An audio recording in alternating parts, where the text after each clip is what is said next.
जय गुरुदेव। साप्ताहिक सत्संग। रामायण क्या है? अगर कभी पढ़ो और समझो तो आंसुओं की धारा बह पड़े, आप बेकाबू हो जाएं। रामायण एक छोटा सा वृत्तांत है। मैं जितना समझ सका हूं आपको समझाना चाहता हूं।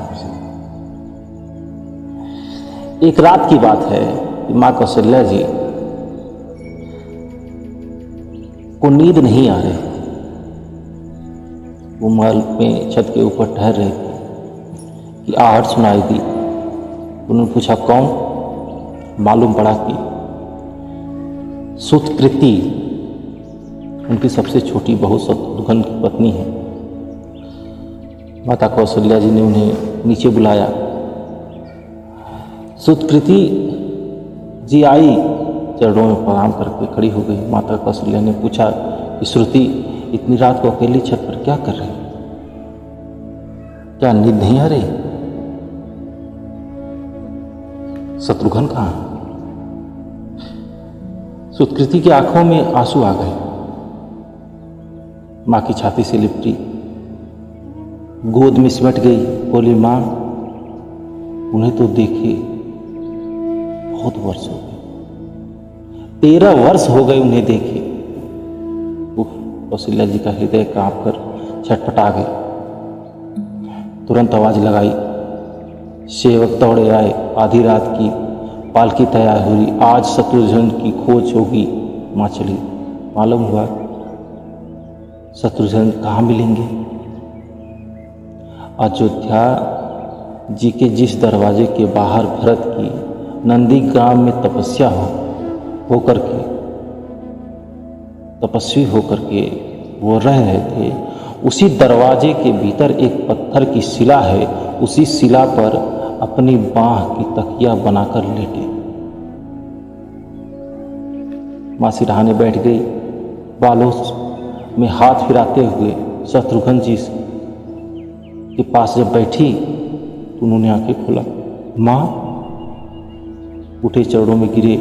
मां, आपने क्यों कष्ट किया? मुझे बुलवा लिया होता। मां ने कहा, शत्रुघ्न यहां क्यों? शत्रुघ्न जी की रुलाई को बोले, मां, भैया राम जी पिताजी की आज्ञा से वन चले गए। भैया लक्ष्मण जी उनके पीछे चले गए। भैया भरत जी नंदीग्राम में बैठे हुए हैं। क्या ये महल, ये रथ, ये राजसी वस्त्र विधाता ने मेरे लिए बनाए हैं? माता कौशल्या की निरुद्ध, वो कुछ न बोल पाए। देखो क्या है ये राम, यह भोग नहीं त्याग की कथा। यहां त्याग की ही प्रतियोगिता चल रही है और सभी प्रथम, कोई पीछे नहीं रहा। चारों भाइयों का प्रेम और त्याग एक दूसरे के लिए अद्भुत, अभिनय, अलौकिक है। रामायण जीवन जीने की सबसे उत्तम शिक्षा है। भगवान राम को 14 वर्ष का वनवास हुआ तो उनकी पत्नी सीता मैया ने भी सहस्र वनवास सिपा लिया, परंतु बचपन से ही बड़े भाई की सेवा में रहने वाले लक्ष्मण जी कैसे राम जी से दूर हो जाते? माता सुमित्रा से उन्होंने आज्ञा ली और बन जाते। परंतु जब पत्नी उर्मिला के कक्ष में वो गए तो सोच रहे थे कि मां ने तो आज्ञा दे दी, परंतु उर्मिला को कैसे समझाऊंगा, क्या बोलूंगा उससे? ये सोचकर विचार करके लक्ष्मण जी जैसे ही अपने कक्ष में पहुंचे तो देखे कि उर्मिला जी आरती की थाल लेकर खड़ी थी और बोली, आप चिंता छोड़कर प्रभु श्री राम की सेवा में बन जाओ। मैं आपको नहीं रोकूंगी। मेरे कारण आपकी सेवा में कोई बाधा नहीं आएगी, इसलिए साथ जाने की जिद भी नहीं करना। लक्ष्मण जी कहने में संकोच हो रहा था, परंतु उनसे कुछ कहने से पहले ही उर्मिला जी ने उन्हें संकोच से बाहर निकाला। वास्तव में यही पत्नी धर्म है। पति संकोच में पड़े उससे पहले ही पत्नी उसके मन की बात को जानकर उसके संकोच को दूर करे, उसे संकोच रहित कर दे। ये पत्नी धर्म। लक्ष्मण जी चले, परंतु 14 वर्ष तक उर्मिला ने एक तपस्विनी की भांति कठोर तप किया। वन में प्रभु श्री राम माता सीता की सेवा में लक्ष्मण जी कभी सोए नहीं, परंतु उर्मिला ने भी अपने महल के द्वार पर कभी उसको बंद नहीं किया और सारी रात जाग जाग कर उस दीपक की लौ को बुझने नहीं दिया जो महल के दरवाजे पे जल रहे थे। मेघनाथ से जब युद्ध हुआ और जब लक्ष्मण जी को शक्ति लगी और हनुमान जी उनके लिए संजीवनी का पर्वत लेके लौट रहे थे, तो बीच में जब हनुमान जी अयोध्या के ऊपर से गुजर रहे थे तो भरत जी उन्हें राक्षस समझकर बाण मारते हैं और हनुमान जी गिर जाते हैं।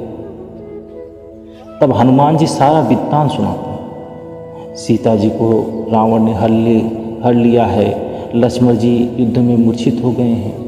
ये सुनते ही कौशल्या जी कहती हैं कि राम को कहना कि लक्ष्मण के बिना अयोध्या में पैर मत रखना, राम वन में ही रहेंगे। माता सुमित्रा कहती हैं कि राम से कहना कि कोई बात नहीं, अभी शत्रुघ्न है, मैं उसे भेज दूंगी। मेरे दोनों पुत्र राम की सेवा के लिए ही जन्मे हैं। माताओं का प्रेम देखकर हनुमान जी अपनी आंखों से आंसू की धारा बहा, परंतु जब उन्होंने उर्मिला जी की ओर देखा तो सोचने लगी कि यह तो एकदम शांत और प्रसन्न खड़ी हैं, क्या इन्हें अपने पति के प्राणों की कोई चिंता नहीं? हनुमान जी पूछते हैं, देवी आपके प्रसन्नता का कारण क्या है?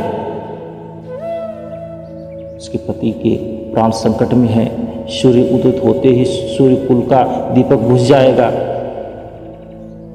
उर्मिला जी उत्तर दी और सुनकर तीनों लोग की प्राणी वंदना करने बोली, मेरा दीपक संकट में नहीं है, वो बुझ ही नहीं सकता। रही सूर्योदय की बात, तो आप चाहे तो कुछ दिन अयोध्या में विश्राम कर लीजिए, क्योंकि आपके वहां पहुंचे बिना सूर्य उदय नहीं हो सकता। आपने कहा है कि प्रभु श्री राम मेरे पति को अपनी गोद में लेके बैठे। जो योगेश्वर प्रभु श्री राम की गोद में है, लेटा हो, कल उसे छू सकता है? यह तो वो दोनों लीला कर रहे हैं। मेरे पति जब से वन गए तब से सोए नहीं हैं। उन्होंने सोने का प्रण लिया, वो नहीं सोएंगे इसका प्रण लिया है, इसलिए वे थोड़ी देर विश्राम कर रहे हैं। और जब भगवान की गोद मिल गई तो थोड़ा विश्राम ज़्यादा हो, वे उठ जाएंगे। और शक्ति मेरे पति को लगी ही नहीं, शक्ति तो प्रभु श्री राम को लगी। मेरे पति की हर श्वास में राम है, हर धड़कन में राम है, उनके रोम रोम में राम है, उनके खून की बूंद में राम है। और जब शरीर और आत्मा में ही सिर्फ राम है तो शक्ति राम जी को लगेगी, दर्द राम को हो रहा हो।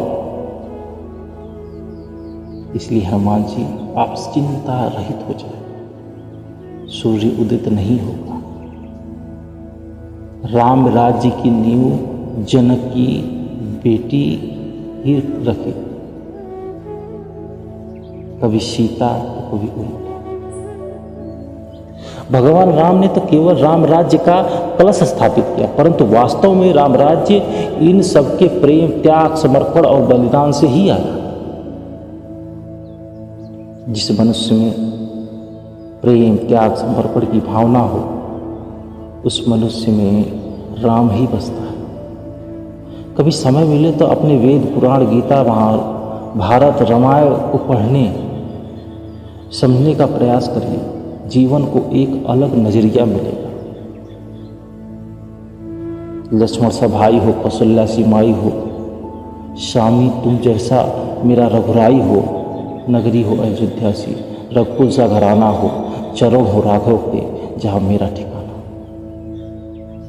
हो। त्याग भरत जैसा सीता सी नारी हो, लव कुश जैसे संतान हमारी हो, श्रद्धा हो श्रवण जैसी, सबरी सी भक्ति हो, हनुमंत जैसा निष्ठा और शक्ति हो।